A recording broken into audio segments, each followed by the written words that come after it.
How to disable mentions on Snapchat. Hello everyone, welcome back to the channel. In this video today, I'll guide you through the steps on how you can disable mentions and stop being mentioned by others on Snapchat. Well, let's get straight into the video.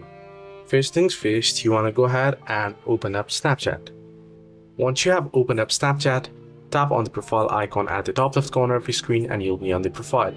Once you're on the profile, simply tap on the settings and the gear icon at the top right, and here you'll be headed to settings. Under settings, now you want to head into notifications. Now unfortunately, Snapchat doesn't give you any option to turn off the mentions.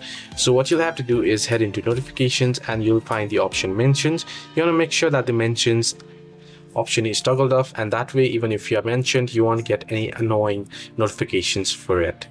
So this is the only way that you can disable mentions. You can basically disable notifications, not the mention option itself. Hope this video was helpful. Do like and subscribe.